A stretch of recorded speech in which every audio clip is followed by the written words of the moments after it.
Good morning, everyone. Welcome to the meeting which we have once a month. So it's been a tricky few days on the markets, mainly because of the Iran conflict. That has led to a spike in the oil price. But really, the oil price was at extremely low levels before it started going up. And the outlook is by no means anything like the oil prices of the 1970s.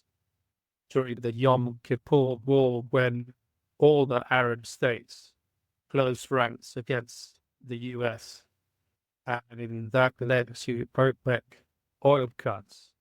This time, Iran is on its own, and OPEC Plus, as it's called now, has actually increased oil supply. Global fundamentals are extremely positive, and with the slight sell-off in the markets, there is more value now in the markets. Some even call it NVIDIA now a value stock because it's been derated so heavily. Traditionally, these conflicts, if they're short-lived, provide a very good market entry point. But I'll be covering all of that in a little bit more detail, the fundamentals, what drives earnings and equity markets.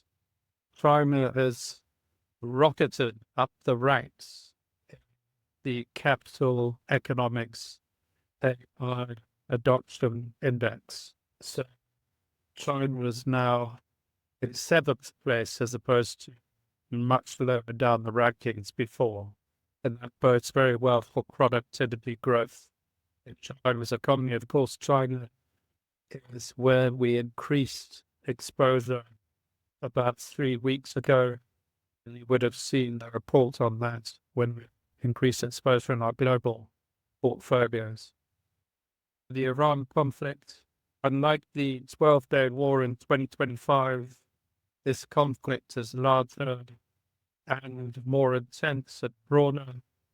Iran has, in the past, wanted to avoid any escalation, and its reprisals were more symbolic than effective, but this time it's targeted quite a few countries in the Gulf Cooperation Council, the United Arab Emirates, Oman, Qatar, etc., and Saudi Arabia. Nonetheless, the conflict is only likely to last about 3 to 4 weeks, at most 2 months.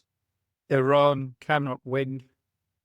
But of course, its main emphasis is to disrupt Gulf oil flows, which could inflict material economic damage and market volatility if left unchecked.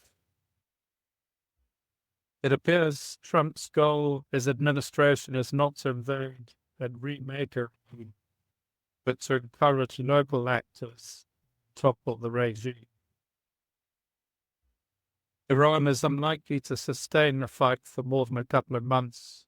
It has lost control of its airspace. Its institutions are deeply penetrated by Israeli and US intelligence.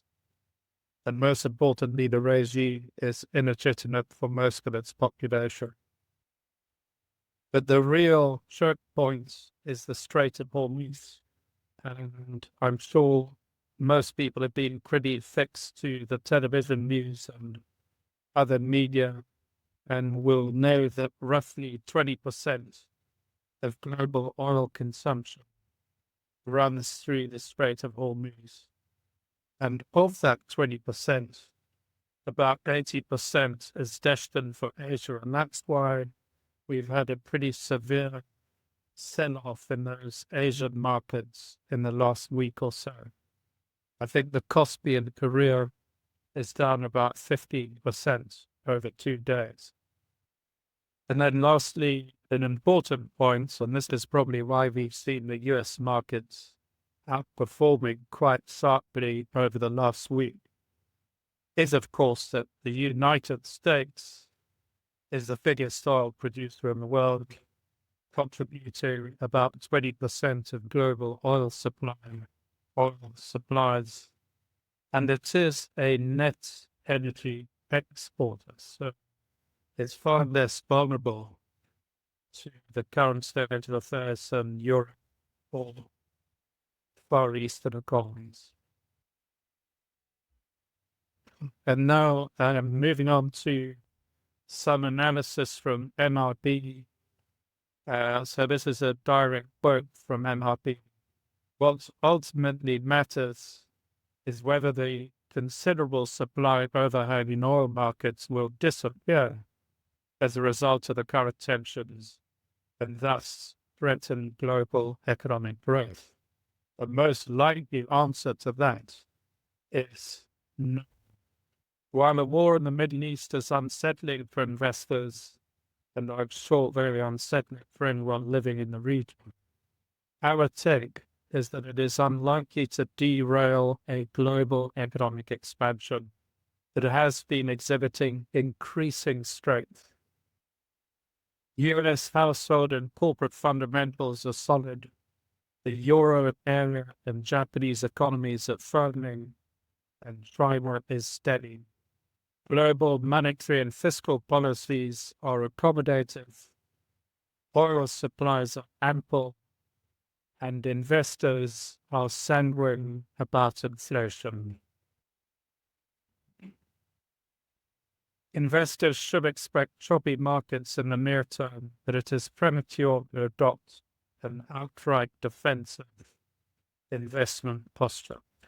So turning now to the US tariff update. Around the 20th of February, the US Supreme Court overruled the Trump administration's International Emergency Economic Powers Act tariffs.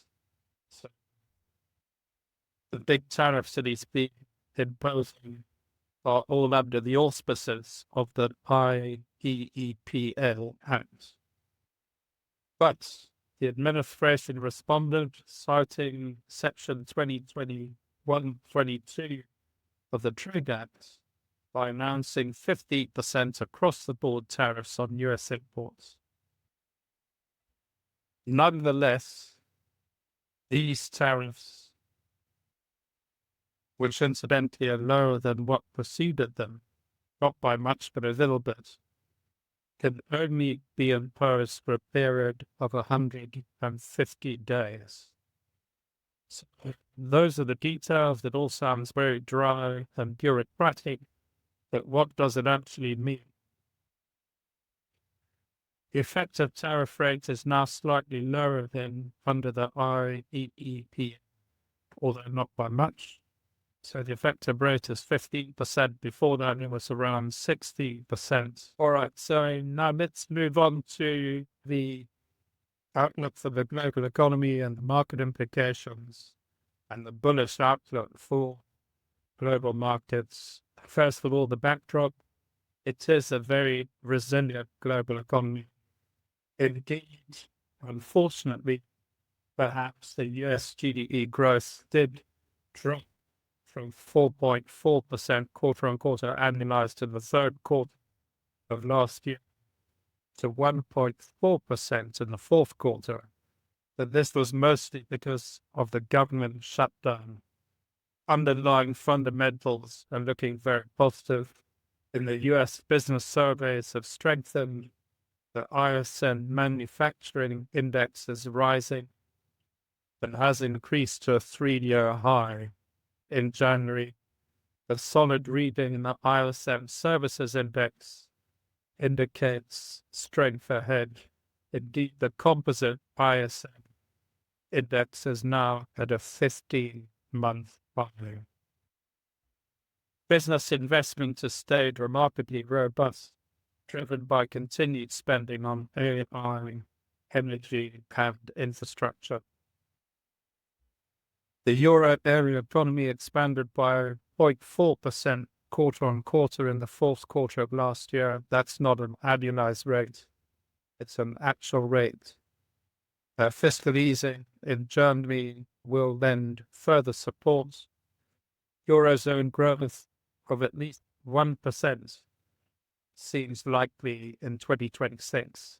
And the latest data suggests economic activity in the UK has strengthened since the start of the year.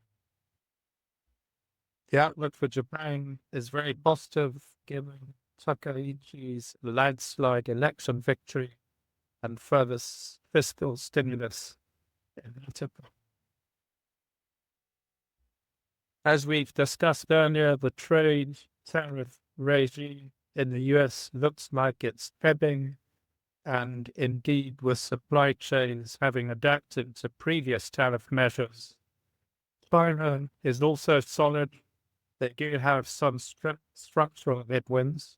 Construction appears to be in a recession, maybe because of the residential property markets in its sixth or entering its sixth year of downturn. And of course, there's an economic imbalance in China, which continues to depend on exports. Domestic demand is very weak. But all of this suggests that there's a big structural shift and stimulus on the way in China.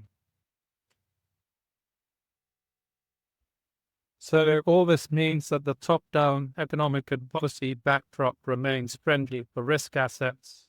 The big issue is bond yields. But of course, in the last couple of weeks, we've seen bond yields dropping, and the all-important US 10-year Treasury bond yield has dropped by about 25 to 30 basis points. At the beginning of the year, it was skirting with the 4.3% level. At one point last week, it dropped below 4%. It's now marked above 4% because of concerns of the effects of higher oil prices on inflation, but it's still around 4.07%, and that's extremely positive for risk appetites and liquidity growth. Capital Economics had the short report 3 reasons to be positive of the S&P 500.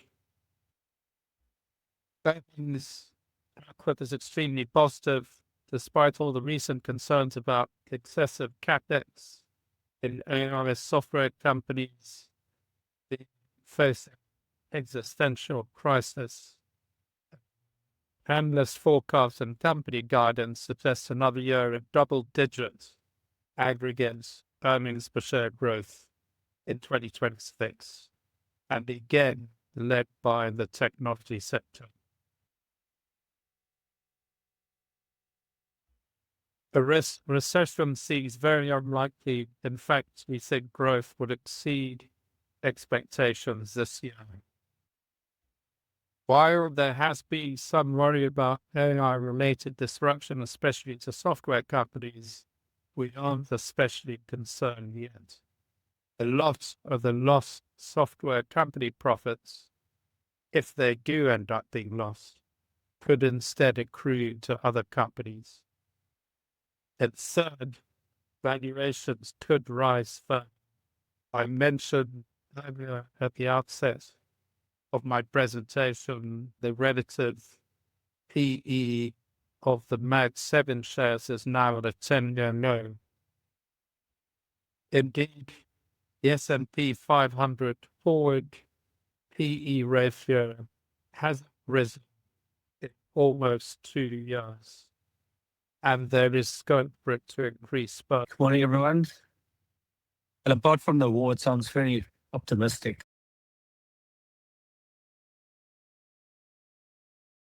Today's local market update would basically focus on 3 main sections. The first one was the budget we had last week being announced by Finance Minister Enoch Ngogwana, and then we'll have a quick overview of just JSE sector returns. And then lastly, there was updates, results and trading updates from some of our local holdings. So jumping to the budgets, which was announced last week, I think Wednesday, fairly good budget, well received by the market and consumers and investors alike. I think the first thing to note was the fact that it was completely drama-free. If you compare that to last year, we had about 4 different variations of the budget, and then eventually it was only passed, I think, around May. This year there was none of that, and I think it reflected very well on the processes that has been implemented by Treasury since the fiasco last year. Also limited criticism from external or other parties, which is always good to see. In terms of forecasts, government tends to over forecast income and growth and so forth. This year, it was almost the opposite. The forecast used in the budget was fairly conservative, and I think the market really appreciated that. There was a continued commitment from Treasury side towards fiscal consolidation, and just in layman's terms, it means that they are committed to reduce fruitless expenditure and also rein in debt and also decrease our debt to GDP ratio. I think this is great for everyone to see. There was no tax hikes. There was tax hikes planned in the previous budget, and it was still included in the medium-term planning, but that was completely scrapped this year. The fact that Treasury really received quite a bit of tax increase because of higher commodity prices and the taxes that these commodity companies pay really helped the overall budget, and resulted in all tax hikes being scrapped. There's also no VAT hike in the budget, which was on the cards in the previous budget in 2025.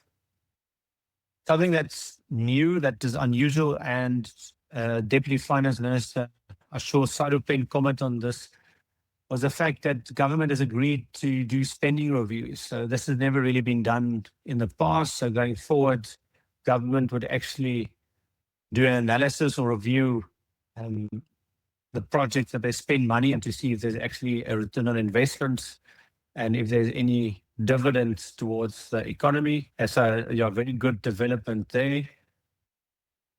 Then something that's quite unusual to see was the fact that there was no state-owned entity or municipal bailouts. I think we're all used to see annually in the budget, there's funds allocated either Eskom or Transnet or Denel or one of these badly run state-owned entities, and there was none of that. So really nice to see that. Some negatives, not a train smash, but I think it's worth mentioning. There was no fiscal anchor announced. It is planned for the medium-term budget policy statement, which is late in the year. However, the market was looking for something like that. I'll expand on that a bit later in the presentation. And then expenditure was also slightly higher than was previously targeted in last year's budget. Just looking at some detail, firstly from a consumer's point of view, and then from investors' point of view. So I think something that will make all of us happy is all the tax brackets have been increased by inflation. So no tax or what they call bracket creep this year. Then there was quite a few capital gains tax changes, which is very much welcomed. Your annual exclusion rate went up from 40,000 Rand to 50,000 Rand. Just means, for example, if we sell shares, you make a capital gains tax of 40,000 Rand. That is not taxable because it's an annual exclusion. That's now gone to 50,000 Rand. The death capital gains exclusion has also been increased from 300,000 Rand to 440,000 Rand.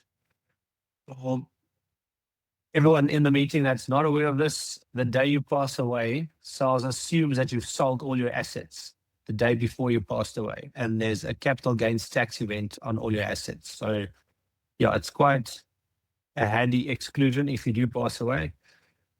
Then capital gains tax exclusion for small businesses, for individuals older than the age of 55. If they sell their small business, they've got an exclusion now of 2.7 million. It's increased from 1.8 million.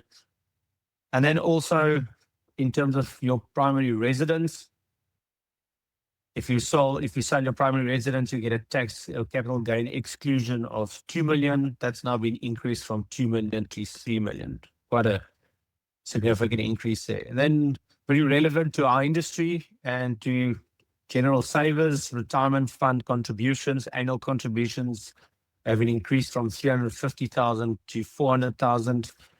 Just keep in mind that you can't contribute more than 27.5% per annum to pension funds or provident funds or ORAs. Then tax-free savings account, you've got a lifetime allowance of 500,000 and an annual capacity of 36,000 Rand. That's now been increased to 46,000 Rand that you can contribute annually to your tax-free savings account. Transfer duty brackets have also been adjusted. I'm not going to provide any detail on that. And then, yeah, very relevant to our industry, foreign discretionary allowance, which is the money you're allowed to take offshore annually without any questions or without a tax clearance, is increased from 1 million Rand to 2 million Rand. So it'll be easier to move money for clients if they want to invest offshore. There was only an inflation increase in sin tax. From an investment point of view, this is something I think the market kept a close eye on. Our debt to GDP ratio is expected to stabilize this year at 78.9%, which is quite a significant turning point. It will be the first time in 17 years that we don't expect the budget to increase. And just to put it all in context, the debt to GDP, South Africa's debt to GDP ratio was 28% in 2009. And it's increased all the way now to where it is, call it 79%. Then in terms of a primary surplus, that is government income minus expenditure, what's left of that before you pay interest, that is close to 1%. And it's the third year in a row that we'll actually have a primary surplus. So obviously use that to pay down debt. However, if you look at the overall budget deficit, South Africa is still expected to borrow around 4.5% in order to fund our overall budget. However, that is also expected to decline in the medium term. Next year, it's expected to be only 3.5%, and the primary surplus is expected to increase to 1.5%. So we're still not far from out of the woods, but the direction of travel is very positive. Then fiscal anchor, I mentioned that earlier, expecting an announcement in the medium-term budget policy statement, which is, I think, is usually in September. And that could be in the form of a peg in the ground for debt to GDP or a maximum budget deficit. We're not sure, but the rating agencies will keep a very close eye on that. And I think if there isn't an anchor announced, it'll be very well received by financial markets and investors. Then capital expenditure, there's also been a move towards allocating more money to capital projects and infrastructure. That section of the budget is expected to grow by 9.7% in the medium term. So clearly, government is prioritizing spending money on infrastructure in order to stimulate and grow the economy. Just jumping to company results in terms of holdings we've got in the portfolio. So Glencore and Valterra Platinum are two of the companies, along with Anglo and Afrimat, we hold in that basic materials sector of the JSE. So we do have exposure to the commodity boom. Reported earnings, and then Capitec had a trading update, although we haven't received full financials yet. So I'll just give a brief overview. I know we're running a bit over time, but Glencore had a very good result. The share price has gone up from about 80 Rand over the last 6 months to about 114 Rand. So very good performance. The market received the results well. Good trading update in terms of production and financials. I think there's some more legs to go there. So good update. Capitec, they expect headline earnings to grow by about 20% to 25%. Yeah, Capitec just continues to deliver. Quite amazing given that we're an economy that's not growing that fast. Capitec is one of the companies we bought just after the tariff announcements in 2025. I think you got it around 3,300 Rand. It's around 4,500 Rand currently. So looking forward to the full financial set of results. Valterra Platinum, that used to be the old Anglo Platinum. We used to hold it, and then we sold it, and then we bought it again. It's gone up from about 600 Rand the beginning of 2025 all the way to 1,900 Rand. It's pulled back the last day or so, but I think it's still trading around 1,700 Rand or thereabouts. So yeah, very good set of results for Valterra. Significant increase in production, a lot of cost cutting that's occurred, and the company is making a lot of money. especially with the PGM basket prices